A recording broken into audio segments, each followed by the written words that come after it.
You never forget the moment when your life changes forever.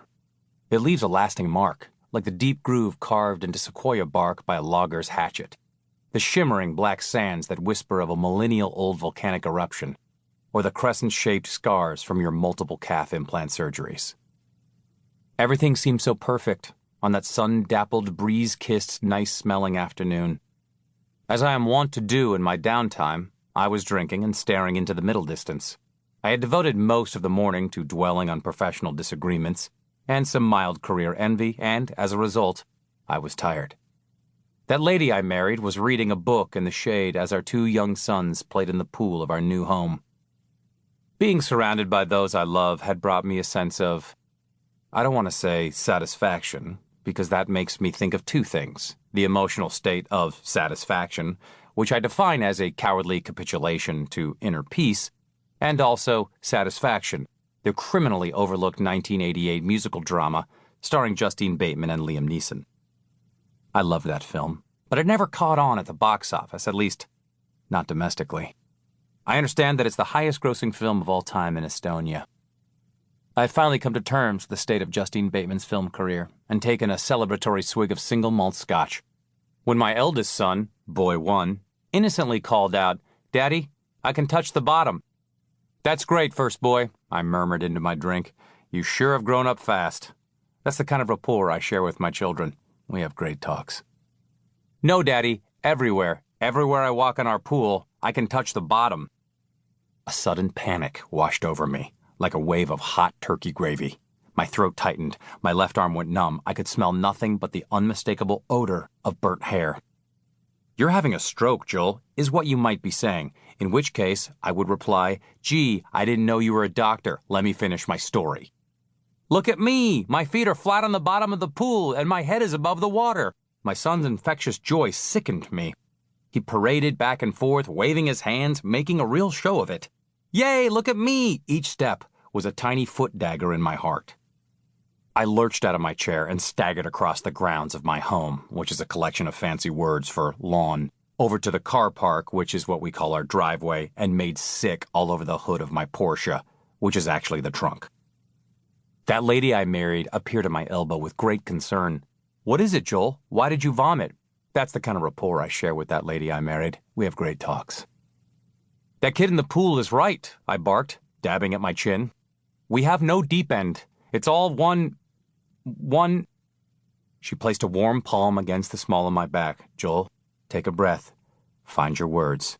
"It's all one depth," I shrieked, and the tears came hot and fast, dribbling down my face like salty rivulets of turkey gravy. How did I let this happen? How could I even think of purchasing a new home with an in-ground pool that possessed no deep end? How could I even entertain the thought of a pool that doesn't allow for reverse dives, inward dives, jackknives, or even the lowest form of water sports japery, the cannonball? After years of hard work and perseverance and screaming at people on various phone calls, I had done the unthinkable and settled. As a professional actor, stand-up comedian, and basic cable television host, I had never settled for anything less than the best, other than that time I agreed to become a basic cable television host. "Is everything all right?" a soft voice queried. It was Mateo, my loyal manservant. We have a running joke where he repeatedly asks that I not refer to him as a manservant or Mateo. But this was no time for our classic "I'm a landscaper and my name is Hector" routine. I grabbed Mateo roughly by his lapels. Yes, I make my support staff dress in formal attire. I don't know why everyone makes a big deal out of it. Anyway, I grabbed Mateo roughly by his lapels. So roughly, in fact, that his cummerbund came loose. "Cut off my balls, Mateo," I hissed at him. "Mr. Joel, please, not this again." He was trembling. "Take those hedge clippers and chop off my penis and my testicles. You'll do it if you love me." At this point, the lady I married had spirited Boy 1 and other boy back into the house.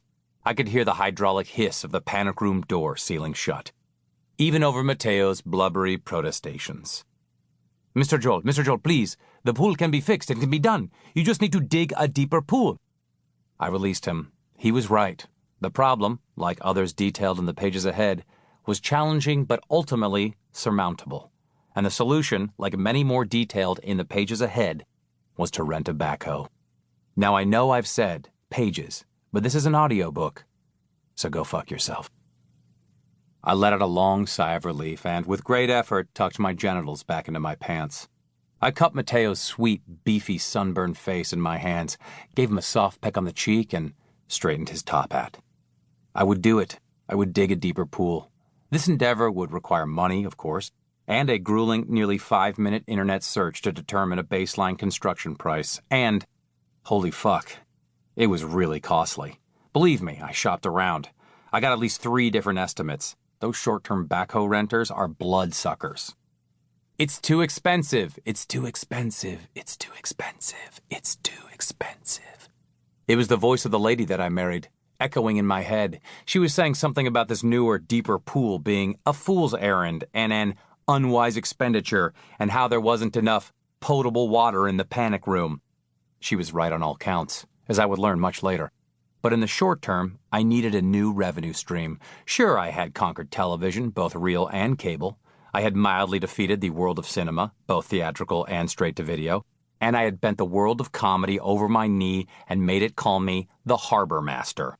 But this pool thing would require a new, uncharted course. I was good at talking. That much was certain. But how could I turn the words I usually talked into a permanent thing that people could purchase at a wildly inflated price? And then it dawned on me. A pile of pages with words on them, bound together to give some semblance of coherence. That's right, a book.